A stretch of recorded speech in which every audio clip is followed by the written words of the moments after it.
तो भाई ट्रंप ने बधाई दे दी, अमेरिका वॉर जीत गया, very good very good very good, war अब खत्म होने वाला है। वैसे ये शायद छठी बार उसने विक्ट्री डिक्लेयर करी है, पर असलियत तो ये है कि United States of America insolvent होने वाला है, यानी कि बैंकरप्ट होने वाला है।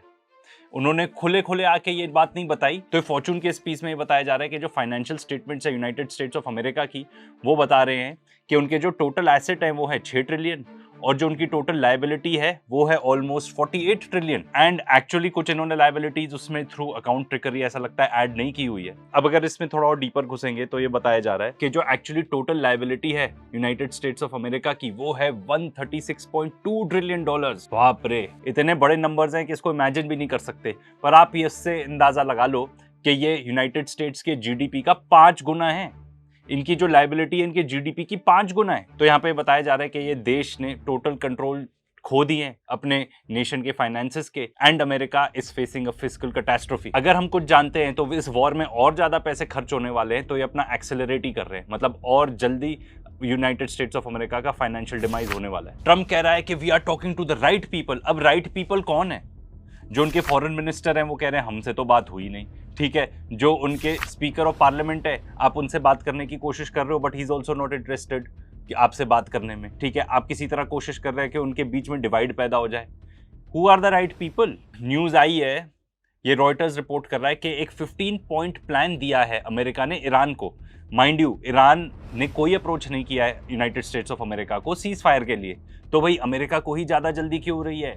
इसी वजह से, क्योंकि शायद बैंकरप्ट होने वाले हैं लोग। एंड ऑफ कोर्स इसमें सरप्राइज एलिमेंट तो ये है कि पाकिस्तान फोरफ्रंट में है इसको नेगोशिएट करने के लिए। कैन यू इमेजिन, एक ऐसा देश जिसको हम टेररिस्ट नेशन बोलते हैं, वो मीडिएट करने की कोशिश कर रहा है to stop world war 3।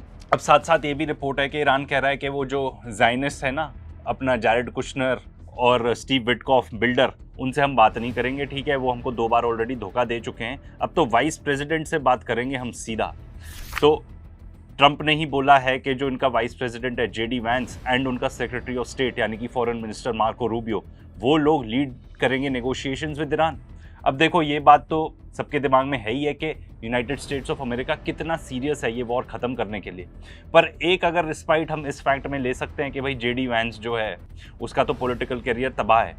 Unless he can like थोड़ा सा मैजिक करके वो कोई बढ़िया सी पीस डील निकाल ले, तो वो बोल सकता है कि भाई मैं वाइस प्रेसिडेंट था, मैं तो अगेंस्ट था इस वॉर के, फिर भी वॉर हो गया क्योंकि प्रेसिडेंट का डिसीजन था, कोई बात नहीं, मैंने तो आके उस वॉर को खत्म करवाया है। तो उससे उसका पॉलिटिकल करियर थोड़ा बच सकता है, क्योंकि ये देखो, ये जितने भी लोग हैं ना, ये लोग अपना पॉलिटिकल करियर बचाने में लगे रहते हैं। ट्रम्प की बात करें तो वो तो ज़्यादा इंटरेस्टेड है मार्केट मैनिपुलेशन में रादर देन एक्चुअली वॉर रुकवाने में, ऐसा लगता है। एंड ये CNN रिपोर्ट कर रहा है, लेटेस्ट न्यूज़ है कि जो वेन्यू होगा ये मीडिएशन का, वो पता है कहाँ होगा? पाकिस्तान के अंदर। बट अभी ऑफ कोर्स ईरान की तरफ से कोई भी कॉन्फर्मेशन नहीं आया है कि हमारी कुछ ऐसी बात चल रही है, तो ये सब कुछ यूनाइटेड स्टेट्स ऑफ अमेरिका का ख्याली पुलाव भी हो सकता है। पर इससे एक बात तो क्लियर है कि पाकिस्तान इन्वॉल्व है कुछ ना कुछ बातचीत में, क्योंकि जो भी बातचीत हो रही है थ्रू थर्ड कंट्रीज हो रही है, and Pakistan is one of them. Iran ने तो आके यही बोला है कि भाई देखो, कोई नेगोशिएशन वगैरह चल नहीं रही है, एंड ये सिर्फ मार्केट को मैनिपुलेट करने का एक तरीका है, क्योंकि ट्रम्प को ये लगता है कि भाई ऐसा कुछ बोल के वो ये सिग्नल कर रहा है मार्केट्स को कि नहीं, everything is fine, everything is under control. Whereas असली बात तो ये है, things are not under control. इसमें यूनाइटेड स्टेट्स ऑफ अमेरिका सबसे ज़्यादा उचक रहा है कि हाँ हम पीस डील करा रहे हैं, पर ये वन साइडेड है।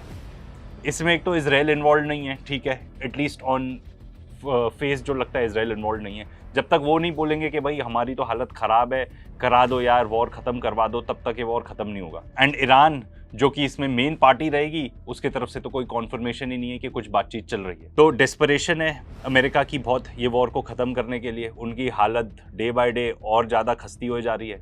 एंड यही लोग सिर्फ इन्वॉल्व नहीं है, देखो, क्योंकि सफ़र तो सभी कर रहे हैं। यहाँ पे कतर और टर्की की भी बात चल रही है कि भाई किसी तरीके से इसको डीएस्केलेट करें, बट कुछ डीएस्केलेशन जैसा ना एक्शन नहीं लग रहा, क्योंकि बमबारी हो जा रही है कंटिन्यूअस। अमेरिका ने तो अब बोल भी दिया है, ऑफिशियली बोल दिया आके कि भाई हमारे 3000 ट्रूप्स एक्स्ट्रा जो 82nd एयरबोर्न के वो और डिप्लॉय होंगे मिडिल ईस्ट में, तो वहाँ पे इनके जो ट्रूप्स हैं वो 50,000 हो जाएंगे अब। एंड देखो, अब ट्रम्प की हालत तो ऐसी हो गई है कि इनका जो CIA का डायरेक्टर है उसने खुद आके बोला कि भाई मैं तो ईरान को ज़्यादा बिलीव करता हूँ